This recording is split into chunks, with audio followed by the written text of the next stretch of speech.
I looked at the mining ratio and I looked at the gold price, and then I said, we need $100 silver, just to justify the mining industry to go after silver to increase production, because the mining sector is not going to do it unless we have sustained higher prices.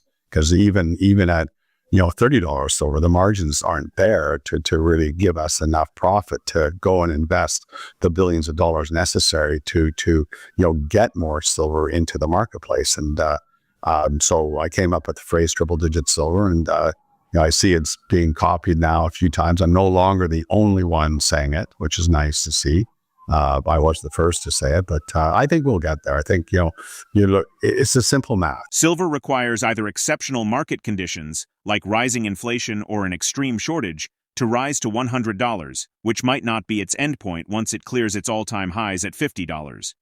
KeithNeumeyer's bold prediction that triple-digit silver may not happen immediately, but it remains a possibility over the long term, driven by factors such as growing industrial demand, supply shortages, and economic shifts.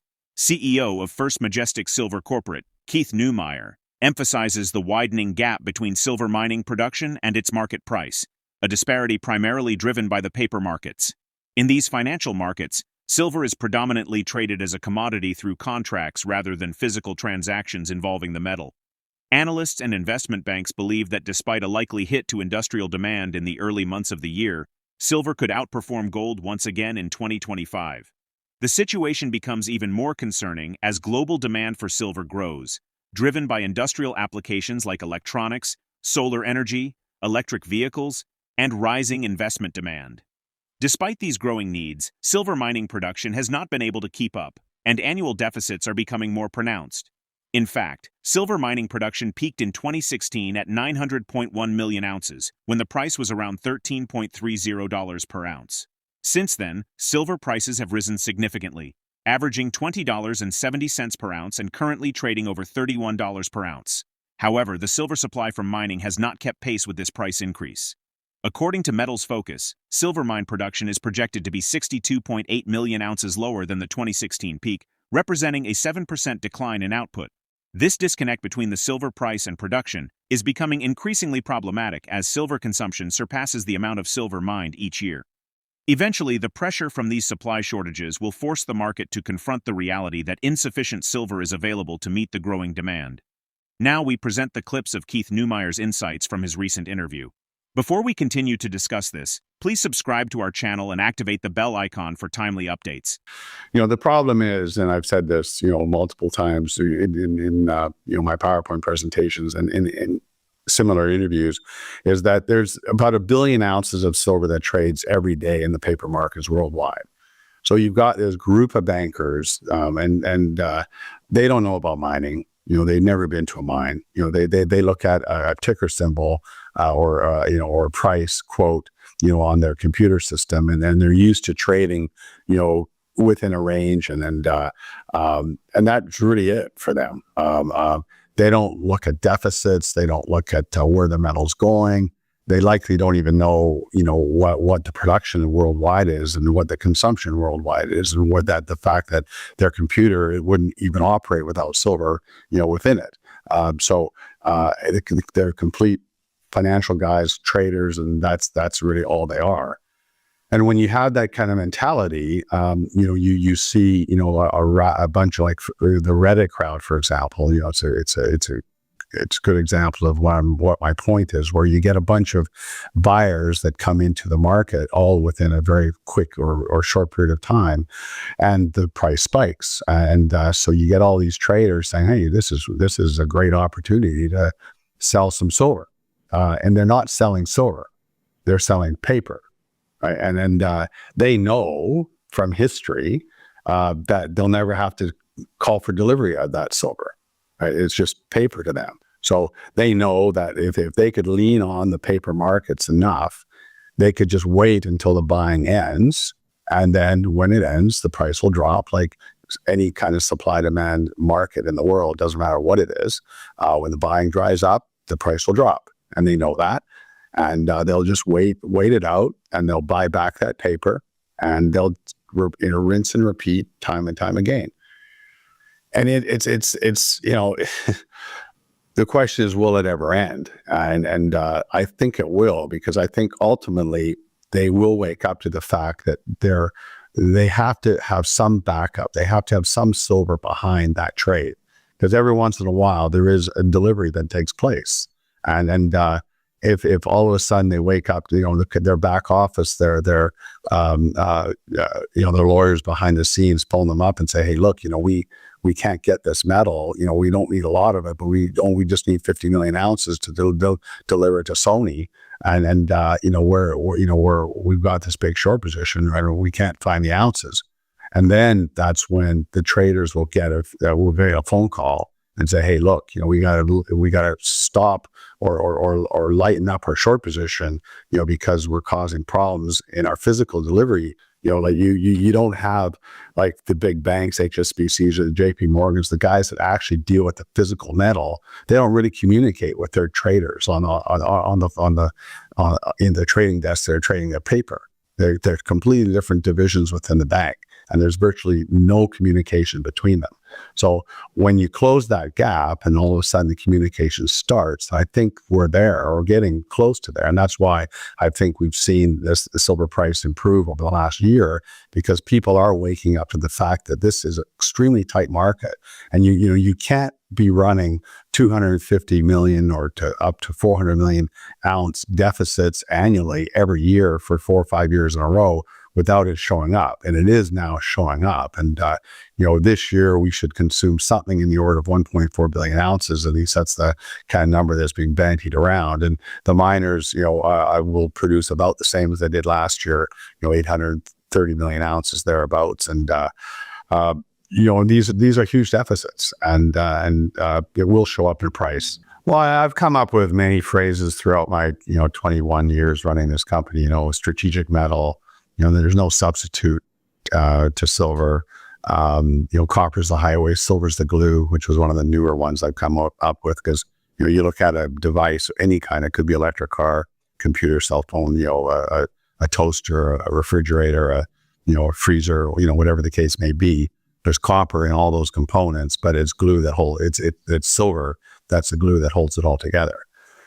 So it's extremely important metal. And when silver went to 50, because I was calling for $50 for the first 10 years of running this business. And then when it went to 50, like the banks, BMO, I remember reading all these research reports, and I think BMO stands out, and they had a $70 target on silver.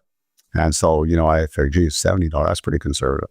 Because I looked at the mining ratio and I looked at the gold price, and then I said, we need $100 silver, just to justify the mining industry to go after silver to increase production, because the mining sector is not going to do it unless we have sustained higher prices.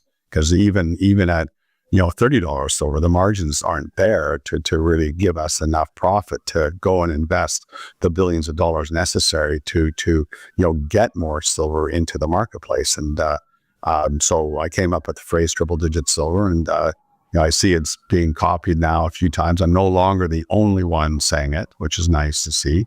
The outlook for precious metals in 2025 looks promising, with analysts from UBS and Bank of America expressing confidence in gold, silver, and platinum performance. Market analysts like KeithNeumeyer highlight the fragility of markets like nickel and cobalt, noting that rising physical demand could similarly strain the silver market. He emphasizes that industries like solar panels and electric vehicles now consume nearly 400 million ounces of silver annually, while global production remains around 830 million ounces. It's estimated that by the year 2050, silver demand will exceed global reserves. To the uninformed, this may sound like a forgettable issue, but the reality is that this is a growing crisis for the global economy that will require decades of preparation to tackle and avert a full-blown disaster. Reflecting on silver's price volatility, he recalls the metal reaching $50 per ounce in 2011 before unexpectedly falling to $12 in subsequent years. Despite this, he expresses confidence that silver will revisit its prior highs. Let's get back to the interview. Over the last decade, we've seen a couple of markets break. The nickel market, and most recently, the cobalt market before that. these are thinly traded markets, and eventually they break, and they because the physical demand just becomes to a point where the paper markets just can't manage the physical side, and it's a bit of a juggling game for the banks, right? They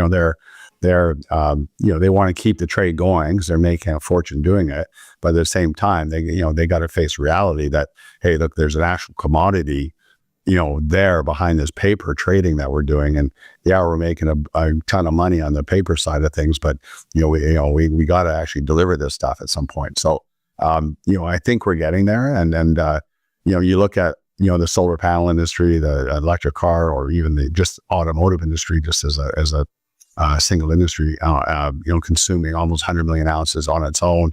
The solar panels, estimated about 290 million ounces of consumption this year. So you got two industries, that are consuming almost 400 million ounces of silver, and the miners are only producing 830 million ounces. And these two industries really weren't even there when I put this business together. When I put First Majestic together back in the early 2000s, I was looking at cell phones and computers. Because earlier in my career, before I got into the financial markets, I actually sold computers. I remember, the first IBM computer coming out in 1984, I believe it was, and the computer was $10,000, and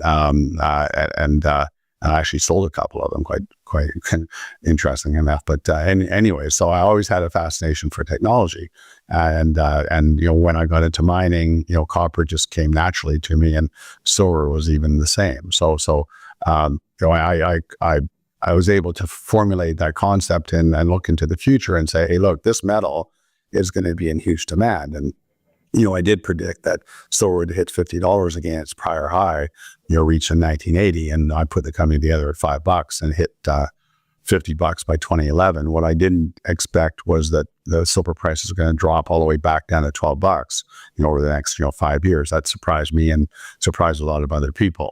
And that was all paper driven, these traders, trying to right their positions because all these traders got way offside. And that whole move from 40 to 50, I remember, in April of 2011, I was up at midnight and I actually sold 100,000 ounces of silver at $49.50 for the company. And then I went to bed, and then the next, we'll get back there. We just need to continue this, the consumption. Well, I should mention also, we've got these two industries that are consuming all the silver. We've got now another industry that's people aren't talking about, and it's the nuclear industry. One thing that's fascinating is that these, with the new renaissance of nuclear power being discussed among governments around the world as a clean energy, these nuclear power plants consume a ton of silver. So we're going to end up having another huge driver of consumption over the next decade. The outlook for silver in 2025 appears bullish, with most predictions indicating significant potential for price appreciation. What role do you think technological advancements and new industrial uses will play in shaping the future demand for silver, and how might this impact its market dynamics? Drop your thoughts in the comment section below. If you find this video informative, don't forget to support our channel and turn on notifications to stay informed about our latest videos. See you in the following video.